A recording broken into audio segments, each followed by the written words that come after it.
Саламатсыздар урматтуу Чалкан медиа каналынын көрөрмандары, өлкөбүздө алынган акыркы сааттагы жаңылыктар менен сиздерди тааныштырабыз.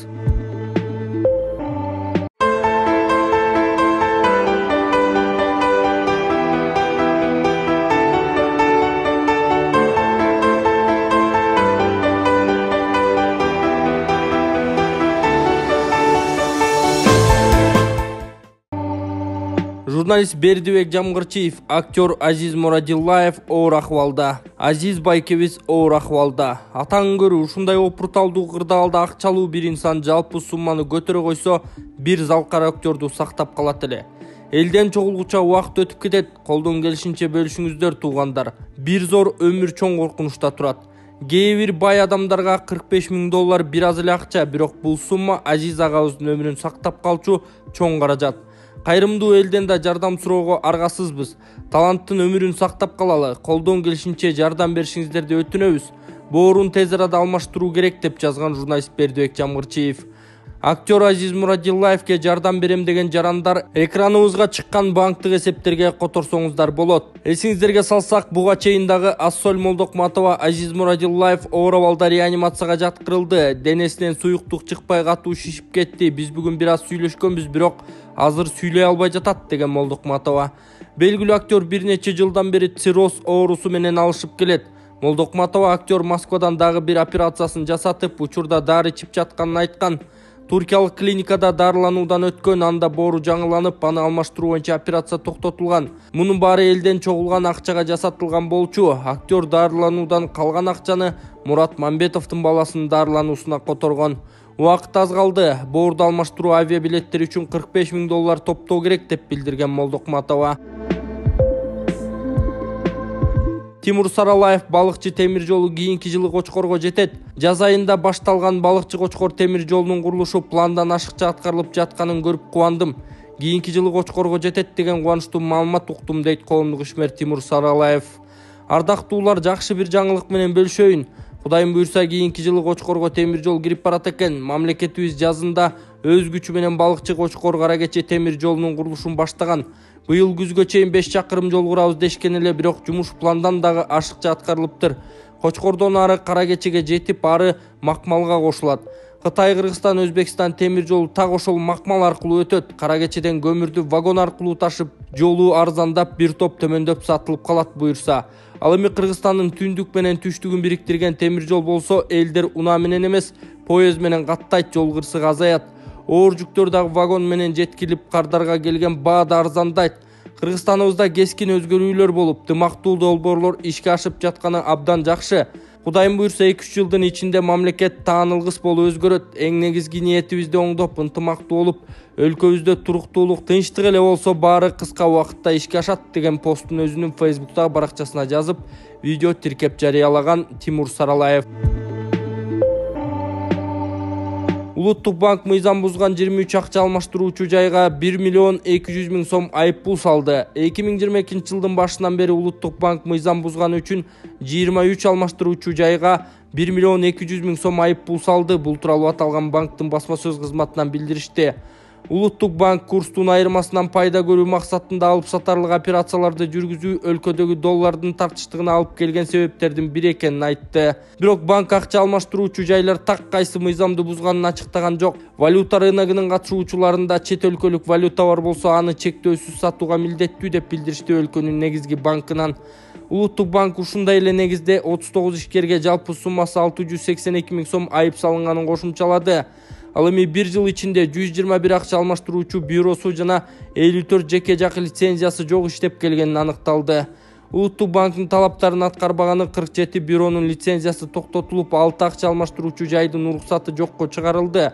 Ошондой эле бир жылда Улуттук банк коммерциялык банктарга Кыргызстандагы мыйзам талаптарын так аткаруу зарылдыгы жөнүндө 60 көрсөтмө, 31 эскертүү жана 13 сунуш берген. Ысык көл районуна караштуу Кара Ой айылынын тургуну 41 жаштагы Назира Жакыпова 3 эм төрөдү. 2022 жылдын 2-декабрь айында Кыргыз Республикасынын Жогорку Кеңешинин депутаттары Аманкан Кенжебаев, Максатбек Сарбагышев Ысык көл районундагы Кара Ой айылынын тургуну 41 жаштагы Назира Жакыпованын үй бүлөсү менен таанышып кабар алышты. Буга чейин Назира Жакупова менен жолдошу Саадат Максутов 2 уул 2 кыздын ата-энеси болгон. Ымыркайлар 25 ноябрда Бишкек шаарындагы төрөт үйүндө жарыкка келип, үчөө тең уул болгон. Назира Жакупованын улуу кызы Айгүл 17 жашта, уулу Ислам 15 жашта болсо, үчүнчү кызы Айгерим 14 жашта, төртүнчүсү Ильяс 9 жашта болгон. Эл өкүлдөрү кубанычка толуп турган үй бүлөгө Жогорку Кеңештин атынан куттуктоо сөзүн сүйлөп, балдардын ден соолугу бекем болушун тилеп, Кыргыз мамлекетине кызмат кылган уулдардан болушун каалап 50 000 сом акчалай жардам беришкен. Ошондой эле эл өкүлдөрү жашоо шартын көрүшүп, социалдык жана материалдык жактан алдыда көмөктөшөрүн билдиришкен. Масалиев упай алууга көзү жетпей депутаттык комиссияны жетектөөдөн баш тартты.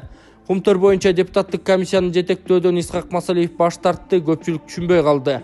Эмне үчүн? Алгач кумтөрдүн алтыны уурдалып атканы боюнча Каңшаар тарап эл арасында уудуу кеп жаралган.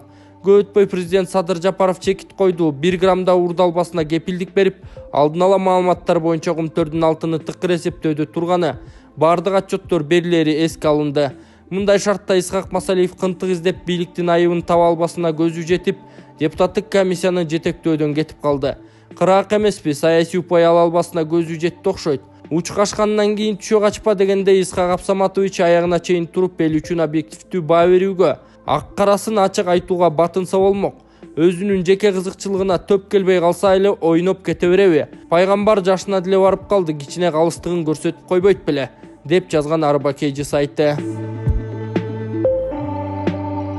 Жанар Акаев Жогорку Кеңештин депутаты бийликти көчө тополоңдору менен коркутуудан алысмын. Жанар Кубанычевич, депутаттардын бир тобунун үстүнөн учурунда кылмыш иши козголгон экен. Андыктан бүгүн аларга кысым болбой эле мыйзам чыгаруу бийлигинде тазалануу жүрүп жатат десек болобу? Эмил Жамгырчиевке 2018-жылы чын эле иш козголгон. Бирок райондук шаардык жогорку соттон дагы акталган. Эми жаңы ачылган жагдайлар деп кайра козголуп жаткандан улам менде саясий бир мандеми барбы деген шек саноо пайда болууда. Эгер кылмыш иши далилденип мамлекетке зыян келтирген болсо, биз ага ынансак, анда соттун чечимин таанууга милдеттүүбүз. Бийлик Жогорку Кеңеш менен анчалык эсептешпей калды деген пикирге кошуласызбы? Жаңы баш мыйзам боюнча Жогорку Кеңештин укуктары бир топ азайган. Мисалы, өкмөттүн отчетун бюджетти кабыл албай койсо, өкмөт отставкага кетпейт. Кайсы бир министрге ишенбөөчүлүк көрсөтсөк деле аны премьер-министр кабыл албай коюшу мүмкүн. Өкмөттүн анча-мынча демилгелерине каршы чыгып, бул туура эмес деп айткан 20га жакын депутат калды. Бийликке алардын пикиринин кереги жок. Алар 60 депутат менен бардык мыйзамдарын, токтомдорун өткөрө беришет. Андыктан Жогорку Кеңеш менен көп эсептешпей калганы чын. Бүгүн бир кесиптешиңиз депутаттар бийликчил, анан оппозициячыл деп экиге бөлүнөт деди. Сиз өзүңүздү кайсы топтомун деп эсептейсиз? Мен келгенден бери бийликти бир дагы жолу мактаганым жок. Тескерисинче сындап келатам. Мен өзүмдү бийликтин кемчиликтерин дайыма айтып турууга милдеттүүмүн деп эсептейм. Бирок ошол эле учурда өлкөдө туруктуулук болушун каалайм. Бийликти көчө тополоңдор менен коркутуп, элди башаламандыкты үндөгөндөн такыр алысмын. Бирок кетирип жаткан кемчиликтерин көзгө сайып көрсөтүп туруу биздин милдетибиз катары ойлойм, деп билдирген Арба KG сайтына Жанар Акаев. Маданият министрлиги Азаттыктын административдик арызын канааттандырган жок. Маданият, маалымат, спорт жана жаштар саясаты министрлиги Азаттык медианын сайтынын бөгөттөлүшү боюнча берген административдик арызын карап канааттандырган жок. Бул тууралуу басылма 3 ноябрда билдирди. Маданият министрлиги жеке же юридикалык жактын арызы жок эле бөгөт коюу чечимин чыгарганы тууралуу Азаттыктын даттануусуна министрлик аларга маалымат мейкиндигин талдоо жана мониторинг жүргүзүү укугу берилгенин айткан. Ал эми арызы жок эле административдик иш козгоого такталбаган материалдарга чара көрүүгө себеп болду, деп билдирген. Буга чейин 16 ноябрда Азаттык үн алгысы сайтты бөгөттөө чечими боюнча Маданият министрлигине административдик арыз менен кайрылган. Анда басылма Маданият министрлигинин чечимин эмнеге мыйзамсыз жана негизсиз деп эсептеп жатканын түшүндүргөн. Ошондой эле административдик даттануу каралганга чейин сайтты бөгөттөө чечимин токтотуу өтүнүчү келтирилген. Бирок министрлик аны четке каккан. Министрлиги окуучулардын ысык тамагына көбүрөөк акча бөлүүнү сунуштады. Билим берүү министрлиги башталгыч класстын окуучуларынын бир күндүк ысык тамагына бөлүнгөн 7 сомду 20 сомго көтөрүүнү сунуштады. Министрлер кабинетинин токтомунун долбоору коомдук талкууга коюлган. Министрлик учурда 1735 мектеп окуучуларды ысык тамак менен камсыздап жатканын билдирди. Бул жалпы мектеп санынын 73,92%-ын түзөт. Ошондой эле балдардын тамагынан бөлүнгөн сумма 2006 жылдан бери өзгөрбөй келгени айтылган. Азык-түлүктүн кымбатташынан да улам окуучуларга берилген тамактын көлөмү азайып калган. Долбоордо бирдиктүү сумма каралгандыктан тоолуу жана алыскы аймактарда жашаган окуучуларга делген атайын 10 сомдук норма жоюлат. Токтомдун долбоору кабыл алынса, жыл сайын мамлекеттик эсептен 1,5 миллиард сом бөлүнүп турат. Кеп 458 миң окуучуну ысык тамак менен камсыз кылуу жөнүндө болууда.